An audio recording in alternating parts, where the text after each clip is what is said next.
विभिन्न अधिकारी रहते हैं अपनी सीट पर,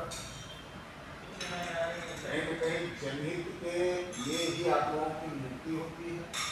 लेकिन जहाँ आपका ध्यान नहीं पड़ता, कोई पीड़ित होता, वंचित होता, तो उसको न्याय आपके माध्यम से मैं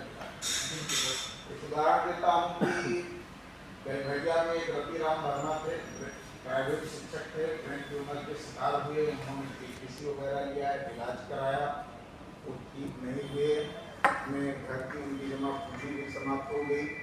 और वो चारपाई पे बैठ करके अपने लेट करके दिन में घर की स्थिति बहुत खराब।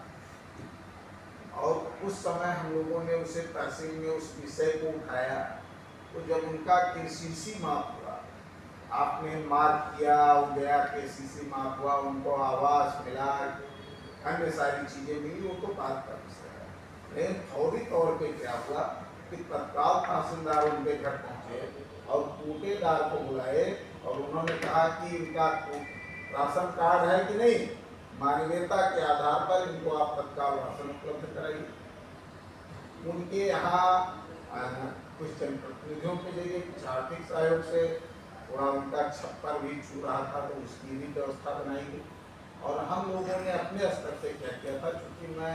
निजी विद्यालयों का प्रदेश का संयोजक रह चुका हूँ, मैं स्वयं विद्यालय चला चुका हूँ, लेकिन आज एकदम बेरोजगार हूँ जनहित के कारण। तो हमने 2002 स्कूलों की मान्यता हर तीसरे साल रिन्यूअल हो, तो रिन्यूअल शुल्क के साथ साथ जानते हैं आप, चाहे न चाहे आपका माताहत सुविधा शुल्क लेती है, बेसिक शिक्षा सचिवालय को रंजन दी। और तब मेरी उम्र 22-23 साल, स्कूलों का एसोसिएशन बना करके उनसे लड़ करके मैंने मानता रिन्यूअल करा। तो इसलिए स्कूल वाले मानते हैं, तो मैंने उन बच्चों के निःशुल्क पढ़ाई की व्यवस्था करा। ये 5 फरवरी को जो मांग पत्र रखा गया,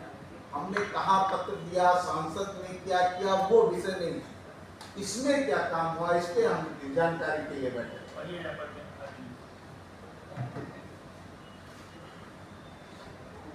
ये तो फिर हमने चिट्ठी लिखा कि भाई हम जान रहे हैं, तो फिर यहाँ बैठक क्यों कर रहे हैं, धरना क्यों कर रहे हैं, कि हम गलत देते हैं। जिला स्तर से भी कुछ फौरी तौर पे संभव है कि नहीं।